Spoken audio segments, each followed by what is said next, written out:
Alice's Adventures in Wonderland by Lewis Carroll. Read aloud by Samantha Dunn. Chapter 7. A Mad Tea Party. There was a table set out under a tree in front of the house, and the March Hare and the Hatter were having tea at it. A dormouse was sitting between them, fast asleep, and the other two were using it as a cushion, resting their elbows on it and talking over its head. Very uncomfortable for the dormouse, thought Alice.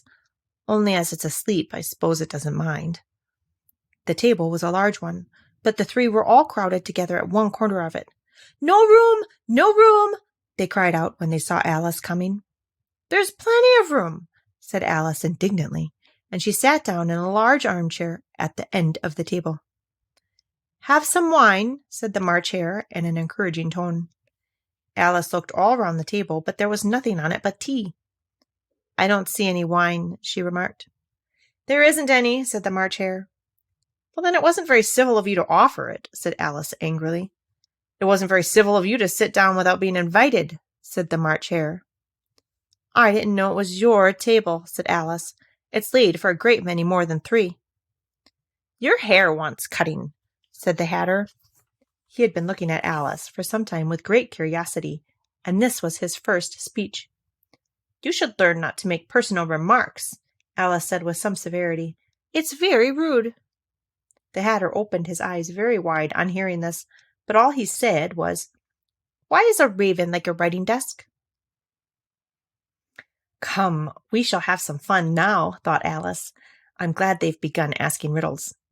I believe I can guess that," she added aloud. "Do you mean that you think you can find out the answer to it?" said the March Hare. "Exactly so," said Alice. "Well, then you should say what you mean," the March Hare went on. "I do," Alice replied hastily. At least, I mean what I say. That's the same thing, you know." "Not the same thing a bit," said the Hatter. "You might just as well say that. 'I see what I eat' is the same thing as 'I eat what I see.'" "Well, you might just as well say," added the March Hare, "that 'I like what I get' is the same thing as 'I get what I like.'"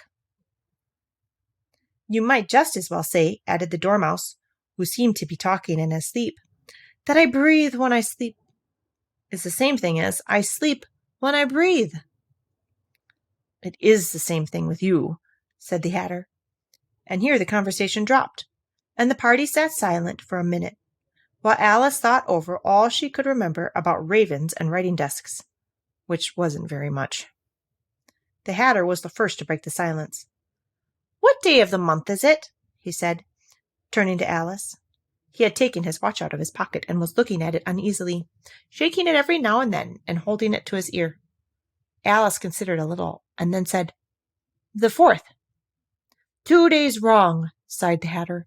"I told you butter wouldn't suit the works," he added, looking angrily at the March Hare. "It was the best butter," the March Hare meekly replied. "Yes, but some crumbs must have got in as well," the Hatter grumbled. "You shouldn't have put it in with the bread knife."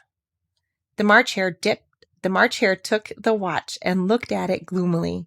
Then he dipped it into his cup of tea and looked at it again, but he could think of nothing better to say than his first remark. "It was the best butter, you know."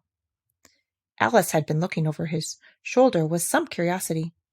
"What a funny watch," she remarked. "It tells the day of the month, and doesn't tell what o'clock it is." "Why should it?" muttered the Hatter. "Does your watch tell you what year it is?"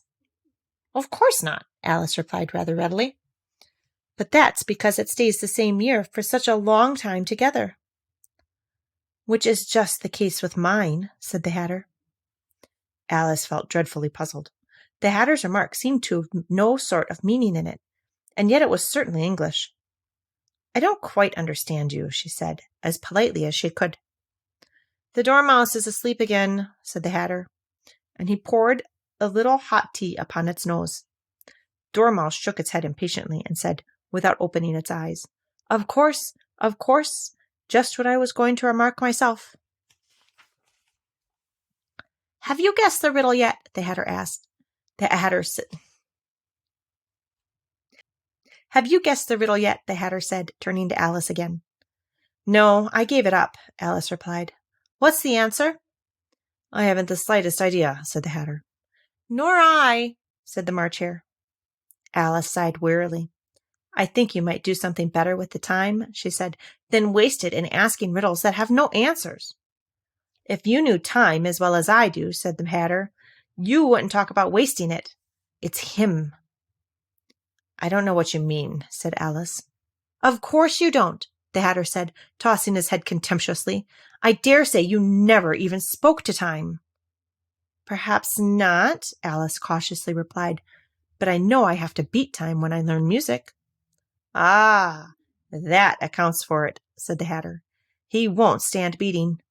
No, if you'll only kept on good terms with him, he'll do almost anything you like with the clock.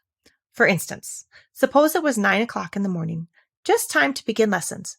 You'd only have to whisper a hint to time, and round goes the clock in a twinkling. 1:30. Time for dinner. I only wish it was, the March Hare said to itself in a whisper. That would be grand, certainly, said Alice thoughtfully. But then I shouldn't be hungry for it, you know.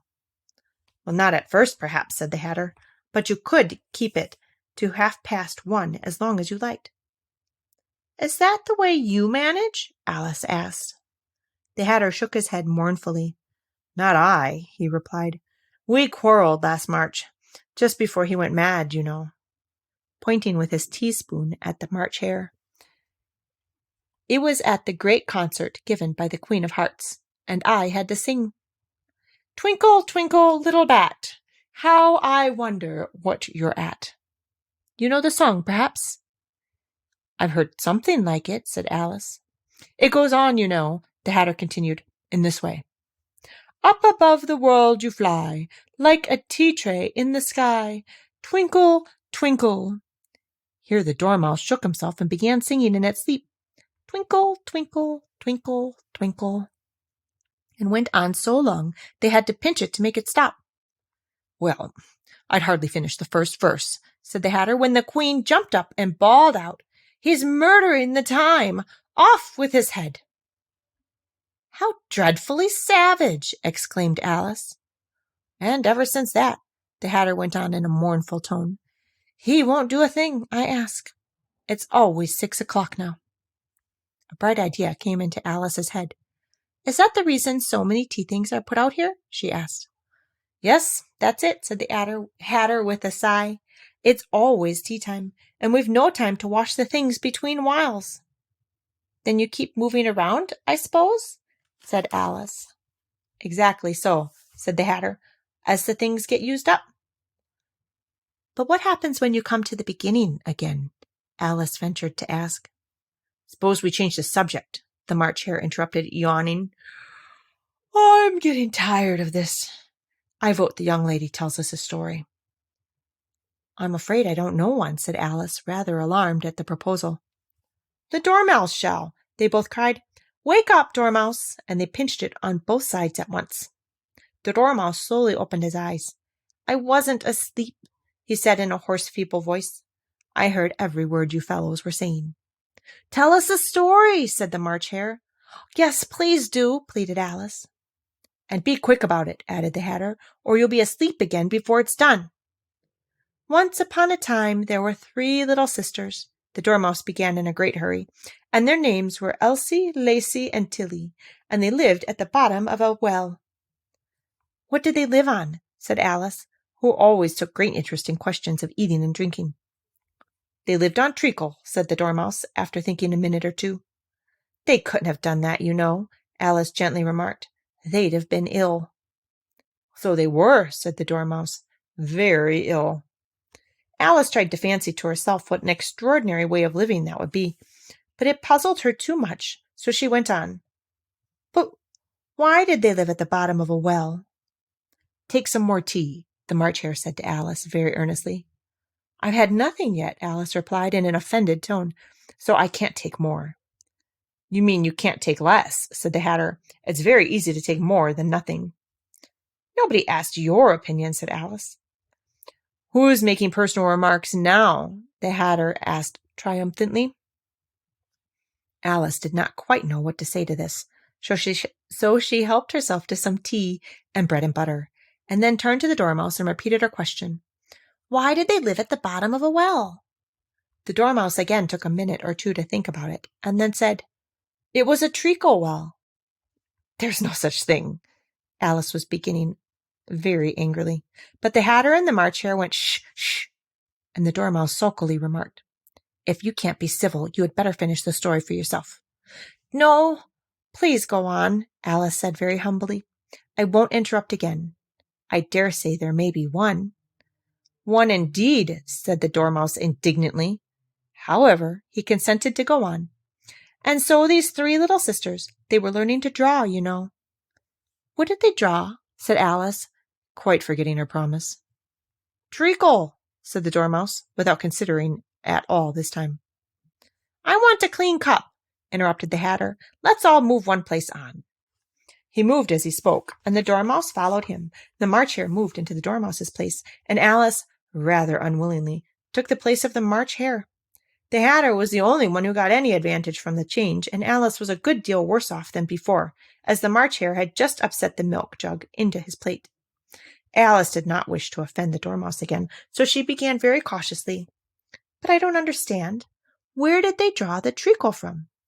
You can draw water out of a water well, said the Hatter, so I should think you can draw treacle out of a treacle well. Eh, stupid? But they were in the well, Alice said to the Dormouse, not choosing to notice this last remark. Of course they were, said the Dormouse. Well in. This answer so confused poor Alice that she let the Dormouse go on for some time without interrupting it. They were learning to draw, the Dormouse went on, yawning and rubbing his eyes, for it was getting very sleepy. And they drew all manner of things, everything that begins with an M. Why with an M? Said Alice. Why not? Said the March Hare. Alice was silent. The Dormouse had closed its eyes by this time, and was going off into a doze. But, on being pinched by the Hatter, it woke up again with a little shriek, and went on. That begins with an M, such as mouse traps, and the moon, and memory, and muchness. You know, you say things are much of a muchness. Did you ever see such a thing as a drawing of a muchness? Really? Now you ask me, said Alice, very much confused. I don't think. Then you shouldn't talk, said the Hatter. This piece of rudeness was more than Alice could bear. She got up in a great disgust and walked off. The Dormouse fell asleep instantly, and neither of the others took the least notice of her going, though she looked back once or twice, half hoping they would call after her. The last time she saw them, they were trying to put the Dormouse into the teapot. At any rate, I'll never go there again, said Alice, as she picked her way through the wood. It's the stupidest tea party I ever was at in all my life. Just as she said this, she noticed that one of the trees had a door leading right into it. Well, that's very curious, she thought, but everything's curious today. I think I may as well go in at once. And in she went. Once more she found herself in the long hall, and close to the little glass table. Now, I'll manage better this time, she said to herself, and began by taking the little golden key and unlocking the door that led into the garden. Then she went to work nibbling at the mushroom. She had kept a piece of it in her pocket, till she was about a foot high. Then she had walked down the little passage, and then she found herself at last in the beautiful garden, among the bright flower beds and the cool fountains.